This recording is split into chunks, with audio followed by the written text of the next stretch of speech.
Hello and welcome to part C of the 6th episode of Ukulele Jam Kit. This is a special episode as we are working out part of a tune called The Marmot by one of my favorite Irish bands, Raving, Plaid. In the last couple weeks we worked on a chord progression, a 1, 4, 5 and C with some not so traditional voicings, as well as a couple of scales including our C major and F Lydian scales. Now check those out if you haven't already, as we'll be using those chords today when we work on this new strum pattern. This week we're going to be working on what's called a backbeat Irish strum pattern, and it fits perfectly with this tune. Now this is going to feature a technique called ghost note strumming, and we're going to go into detail about how to do that technique. So let's go ahead and dive in. This is what our pattern looks like. So what you'll immediately notice is the first icon that's showed there is just a G. It's not a down arrow or an up arrow, just G. So what does that mean? Well, that's our ghost note technique, and it's a really simple technique. It means instead of doing a down strum, we are going to just touch the G with our thumb. To do this, I still move my hand down as if it's making a strum, but I just have my thumb sort of catch on the G string there, and then come a little bit outward. We don't want to bring our hand way out, but doing a little bit of an outward motion helps make sure that you don't strike all 4 strings. So, still a down motion, just your thumb hitting the G string. If you find this tricky, a tip that I have is to sort of have your thumb come along the side of the ukulele so that you can feel it arrive at where the fretboard and the body meet. So it gives you some kind of feedback. So then when you come off, it's very light and easy to do. You don't want to really dig into the string. It's a very light technique.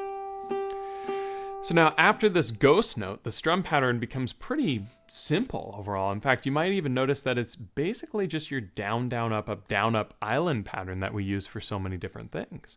Only instead of the first down, it's a ghost note. So let's go ahead and try this pattern really, really slowly together. It should sound and look something like this. It should be ghost, miss, down, up, miss, up, down, up. I'm just using all open strings as I do this. Let's go and try that again.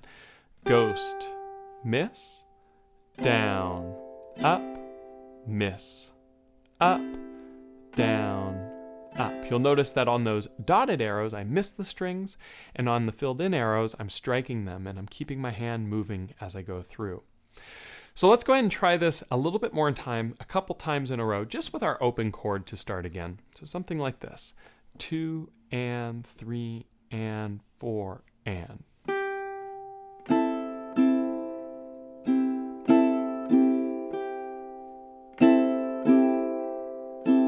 Now with me saying the motions, it would be something like this.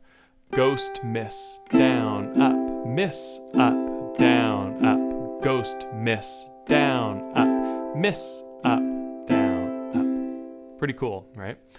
Well, let's go ahead and try now looking at this pattern and playing it with our chords that we're going to be using, which again were the chords from the earlier episode. If you'd like to download a PDF that shows this pattern as well as the chords, all that stuff, be sure to check out my Patreon page that's linked down below. But let's go ahead and give this a go, starting with our C chord, then we'll do our F sus2 chord, then we're going to do our G5, followed by our C again. And we're going to play it in time nice and slow. Should sound something like this. 2 and 3 and 4 and.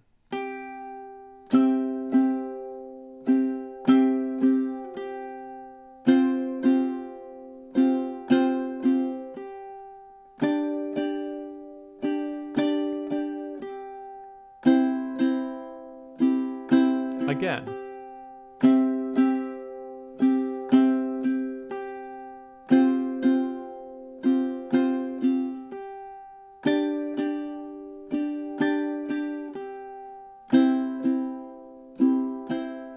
So you can see I'm just doing one chord per pattern, and it sounds quite nice. But the reality is when you play it that slow, it's still pretty slow. This song moves, it goes pretty quick. So I'm going to play it again for you full speed just so that you can get the full effect of what this sounds like. Something like this.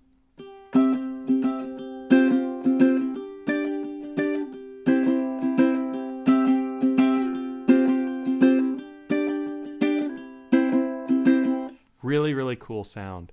Now, a little trick that you might notice is when you're switching between these chords, it can be kind of difficult because there's some big changes.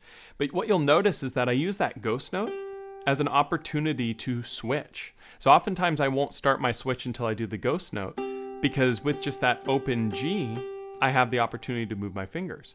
You'll notice that all of these chords we play use an open G, and that makes it really neutral for as we're switching. So when I play this, as I'm playing that ghost note, I switch to the F. And then as I play the ghost note, I switch to the G5, right? And as I do that, back to the C.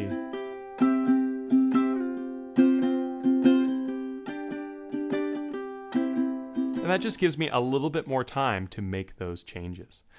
Now, if you enjoy this style of strum patterns and you want to check out more, I have a course available on Ukulele Underground called the Ultimate Ukulele Strumming Course. And if you use the coupon code Ukulele Jam Kit, you'll actually save over 30%. So if you want to check that out, it's linked down below. And that is our Irish-inspired backbeat strum pattern.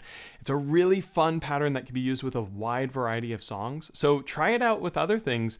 Oftentimes it can give sort of an Irish vibe to other things that you might be playing. And it's just one of my favorites to play. So if you want to see how all of these different parts are going to combine to create the Marmot jam track, as well as learn the melody to it, be sure to click a like and subscribe to the channel so that you can see next week's video.